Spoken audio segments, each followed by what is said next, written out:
Hello and welcome to SMS. तो guys आज हम बात करेंगे डिविडेंड स्टॉक्स के बारे में। डिविडेंड क्या होता है, डिविडेंड यील्ड कैसे कैलकुलेट किया जाता है, साथ ही साथ डिविडेंड स्टॉक्स कौन कौन से फिलहाल के टाइम पे बेस्ट है, सबके बारे में बात करेंगे। तो सबसे पहले जब भी हाई डिविडेंड स्टॉक्स की बात होती है तो हम रिटेल इन्वेस्टर्स को लगता है कि ऐसे स्टॉक्स को फटाफट हमें बाय कर लेना चाहिए जिन्होंने रिसेंटली अपने इन्वेस्टर्स को अच्छा खासा डिविडेंड पे किया है, और हम उन स्टॉक्स को बाय कर लेते हैं जिनका डिविडेंड यील्ड बहुत ही ज़्यादा अच्छा होता है। ऐसे स्टॉक्स में जनरली क्या होता है कि 1-2 साल तक तो अच्छा खासा डिविडेंड हमें मिल जाता है, पर स्टॉक्स जो है वो अच्छे से ग्रो नहीं कर पाते हैं और स्टॉक रिटर्न हमें अच्छा खासा प्रोवाइड नहीं कर पाता है। तो कौन से पॉइंट्स हैं जो डिविडेंड स्टॉक को बाय करने के टाइम पे हमें नोटिस करने चाहिए, और कौन से डिविडेंड स्टॉक्स हमें साथ ही साथ अच्छे रिटर्न्स भी प्रोवाइड करवा सकते हैं, सबके बारे में बात करेंगे। तो लास्ट तक वीडियो में जुड़े रहिएगा। चैनल को सब्सक्राइब जरूर कर लीजिए और बेल आइकन को जरूर प्रेस कीजिए ताकि ऐसी ही इन्फॉर्मेटिव वीडियोस आप तक सबसे पहले पहुंच सके।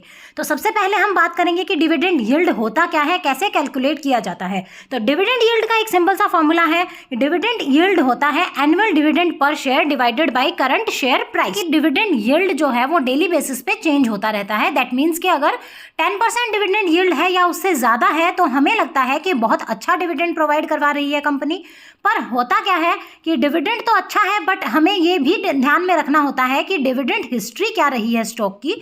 तो फुल एनालिसिस के साथ ऐसी कंपनीज को चूज कीजिए जिसके डिविडेंड यील्ड के साथ साथ परफॉर्मेंस भी अच्छा हो। रेट्स ऑफ ग्रोथ चेक कीजिए, प्रॉफिट ग्रोथ चेक कीजिए, ओवरऑल प्रोडक्ट सेगमेंट, सब पॉइंट्स को नज़र में रखना है और तब जाके उस स्टॉक में, पर्टिकुलर स्टॉक में हमें इन्वेस्ट करना है। आने वाले 10-15 साल में अगर ग्रोथ स्कोप देख हम अच्छा है कंपनी का तो ही हम उसके अंदर इन्वेस्ट करेंगे।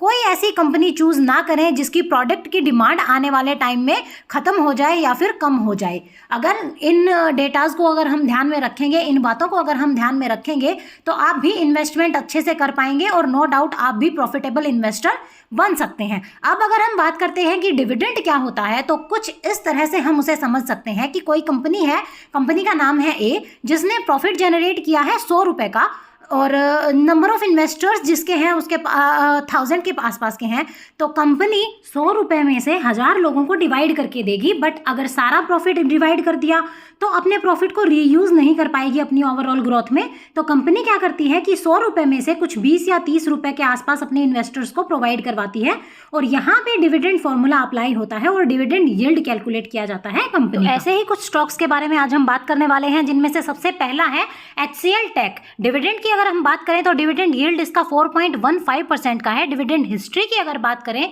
तो कंसिस्टेंटली डिविडेंड पे आउट किया है कंपनी ने और डिविडेंड यील्ड इंक्रीज हो रहा है over the time.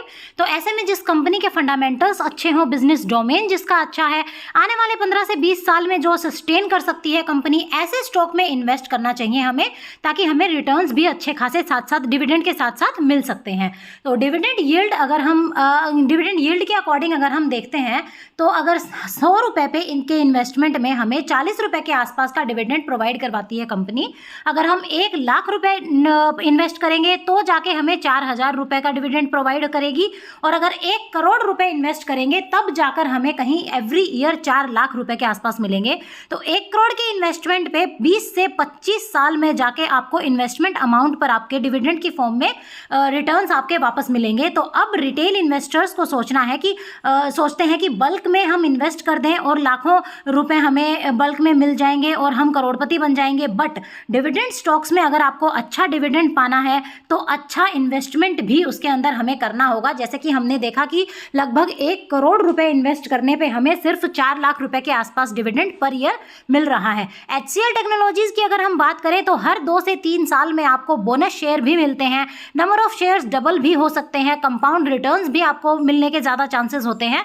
Second share जिसके बारे में आज हम बात करेंगे वो है hero MotoCorp limited. Dividend yield की बात करें तो 3.85% का है, मतलब कि 1000 रुपए पे आपको 38 रुपए के आसपास का डिविडेंड इसमें प्रोवाइड करेगी। ईयर ऑन ईयर अगर हम बात करें तो डिविडेंड इंक्रीज होता रहा है कंपनी का। तो इस स्टॉक में इन्वेस्ट करने के पे आपको डिविडेंड तो मिलेगा ही साथ स्टॉक में एप्रिसिएशन होने पे आपको रिटर्न्स भी अच्छे खासे मिलेंगे। नेक्स्ट शेयर जिसकी आज हम बात कर रहे हैं वो है गेल। डिविडेंड यील्ड की बात करें तो 6.13% डिविडेंड यील्ड है। इसका मतलब 1000 रुपए पे आपको 61 रुपए के आसपास का डिविडेंड प्रोवाइड करवाएगी कंपनी, एवरी ईयर प्रोवाइड करवाती है। ऑल टाइम चार्ट की अगर हम बात करें तो उस पर रिसर्च का काम आज हम आपको देते हैं। तो कमेंट सेक्शन में हमें जरूर बताएं कि गेल में इन्वेस्टमेंट करनी चाहिए या नहीं करनी चाहिए, फ्यूचर स्कोप्स कंपनी के क्या क्या हैं। इससे हमारा इंटरेक्शन भी बढ़ेगा और साथ ही साथ आपकी नॉलेज भी बढ़ेगी। चौथी कंपनी जिसके बारे में आज हम बात करेंगे वो है Indian oil corporation. Dividend yield की बात करें तो अच्छा खासा 10.60% का डिविडेंड यील्ड कंपनी प्रोवाइड करवाती है। मतलब 1000 रुपए पे आपको लगभग 106 रुपए के आसपास मिलेंगे एवरी ईयर। अगर आप 1 करोड़ रुपए अगर इसमें इन्वेस्ट करते हैं तो 10,60,000 रुपए के आसपास आपको एवरी ईयर डिविडेंड के रूप में मिलेंगे। दैट मीन्स अगले 9 से 10 साल में ही आपका इन्वेस्टमेंट अमाउंट डिविडेंड के फॉर्म में आपको वापस मिल जाएगा। तो हमें ऐसे ही स्टॉक्स में इन्वेस्ट करना है जो ना सिर्फ अच्छा डिविडेंड प्रोवाइड करवाते हो बल्कि लंबे टाइम तक कंटिन्यूअसली डिविडेंड प्रोवाइड करते हो, अच्छा स्टॉक एप्रिसिएशन भी देते हो और हर 1-2 साल में बोनस शेयर भी प्रोवाइड करवाते हो। तो आज के लिए बस इतना ही। वीडियो को लाइक शेयर सब्सक्राइब जरूर कीजिए, बेल आइकन को जरूर प्रेस कीजिए ताकि सबसे पहले आप तक ऐसी ही इंफॉर्मेटिव वीडियोज पहुंच सकें। Thank you, take care.